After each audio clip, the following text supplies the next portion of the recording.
आज हामी अन्डा र अनि आलुको यो उसिनेर यो करी बनाउँदैछौँ। यसरी तपाईँहरूले टमाटर, प्याज, लसुन यसरी काटेर ठिक पार्नुपर्ने हुन्छ। अन्डालाई उसिनेर यसरी, आलुलाई उसिनेर सबैभन्दा पहिला कराई बसालेर कराईमा तेल हाल्नु। तेल तातेपछि त्यसरी तपाईँहरूले यो अन्डालाई हाल्नु सक्नुहुन्छ।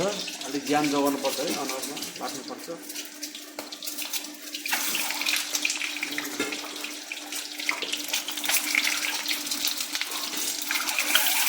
अन्डालाई फ्राई गर्ने।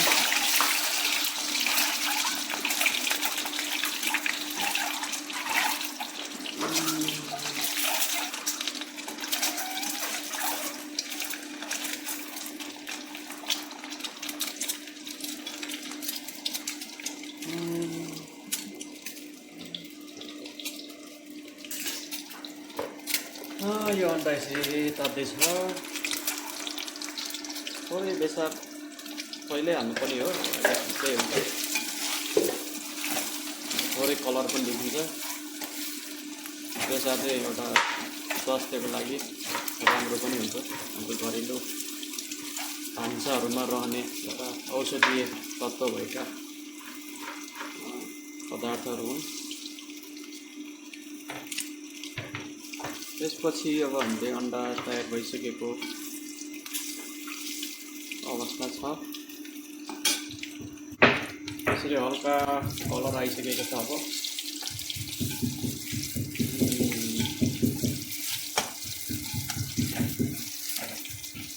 छिटो छरिटो त होइन, उसिन्ने गर्दा चाहिँ टाइम त लाग्छ। तर अब यो हल्का गोल्डन ब्राउन कलर आइसकेको छ। तयार भयो हाम्रो।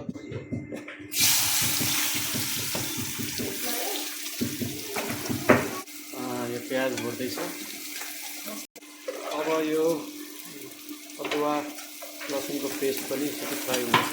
अब तपाईँलाई अलि बाक्लो खालको करी चाहिन्छ भने यसलाई मजाले भुटेर गर्नु पऱ्यो होइन। पातलो खालकै मनपर्छ भने यसलाई धेरै भुट्नु परेन। हल्का गोल्डन ब्राउन कलर भइसकेपछि तपाईँले आफ्नो स्वादअनुसारको मसलाहरू हालेर ग्रेभी बनाउने।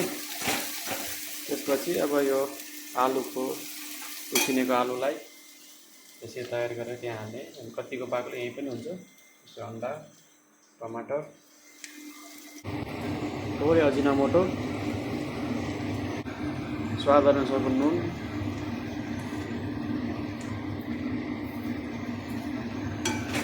चलाउँदै गर्नु पऱ्यो। यहाँ डर लागिन्छ। त्यसपछि टमाटर हाल्नु।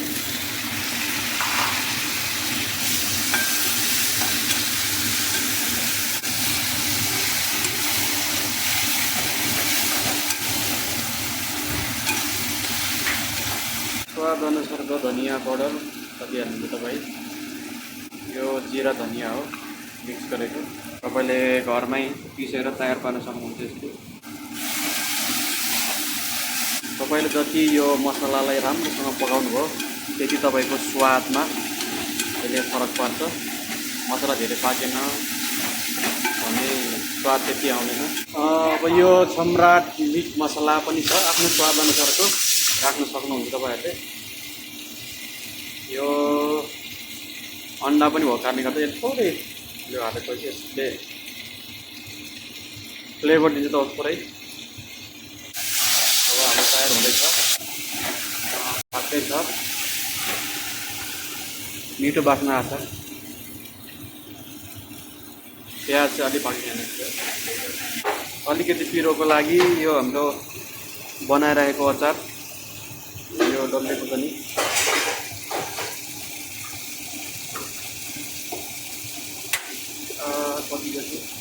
कति होला दुईवटा भयो हुन्छ।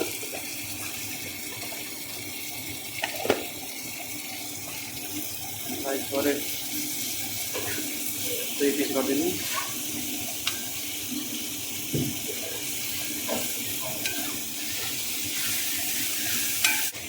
र अनि सबैलाई थाहा छ पिरो, यो अकबरे पिरो खोर्सानी स्वास्थ्यको लागि राम्रो छ। धुलो खोर्सानी सकभर नहाल्नु होला। यो धुलो खोर्सानीले तपाईँलाई पेटमा असर गर्छ। यो राम्रो पनि हुँदैन। निट खुर्सानी नै तपाईँ हाल्नु होला, बरु हरियो खुर्सानी हाल्नु, सकभर अकबरी खुर्सानी। आँखाको लागि पनि राम्रो हुन्छ, पेटको लागि पनि त्यसले असर गर्दैन। यसरी हाम्रो ग्रेभी तयार भएको छ। यसमा तपाईँले मासु हाल्दा पनि गजब हुन्छ, अन्य भेजिटेबलहरू हाल्दा पनि स्वाद फरक पाउनुहुन्छ। हाम्रो के छ भने पहिला नेपालीहरूले चाहिँ आलु भुट्ने, सब्जी भुट्ने, अनि बेसार हाल्ने, नुन हाल्ने गरेर मसलाहरू हाल्ने गरेर एकैचोटि पकाउँछौँ। तर यसरी पकाउँदाखेरि चाहिँ यो करी टाइप चाहिँ यो थोरै पानी हालेपछि अनि सब्जी हालेपछि रस भित्रभित्र जान्छ र स्वादिलो टेस्ट अर्कै तपाईँले पाउनुहुन्छ। र एउटा कुरा, जब तपाईँको करी तयार हुन्छ अनि यो माथि तेल चाहिँ माथि माथि आउँछ है, पाकेको छैन भने अझ तेल यो छोडे छैन, त्यहाँ अझै त्यो प्याजहरूमा टमाटरमा समाइरहेको छ। जब पूर्ण रूपमा पाक्छ, मसलाहरू सबै तयार हुन्छ, तेल माथि माथि आउने बेलामा तपाईँको करी तयार भयो। तपाईँले आफ्नो स्वादअनुसारको हाल्न सक्नुहुन्छ, तरकारी, सब्जी, मासु, अन्य थोकहरू खान सक्छ। यसमा चाहिँ थोरै मैले गुन्द्रुक पनि, यसो हाम्रो नेपाली यसलाई चाहिँ इम्पोर्टेन्ट हो, त्यति भ्यालु दिनु, तर यो थोरै यसले चाहिँ बास्ना मिठो आउँछ। राम्रो खालको गुन्द्रुक हुनुपर्छ तपाईँले। गुन्द्रुक हाल्यो हामीले, यो आलु पनि हालेर एकछिन भुटेर अनि पानी चाहेअनुसारको आफूलाई रस हाल्नु सक्नुहुन्छ। ओहो, यो त स्पेसल मासु आज स्वास्थ्यलाई धेरै राम्रो त होइन, तर यस्तो बनाउनु भयो भने एकदमै तपाईँको लागि थोरै पानी मिसाउनु पऱ्यो। यहाँ fresh coriander powder, fresh coriander यो। अब यसलाई हामीले हाम्रो यहाँ छ,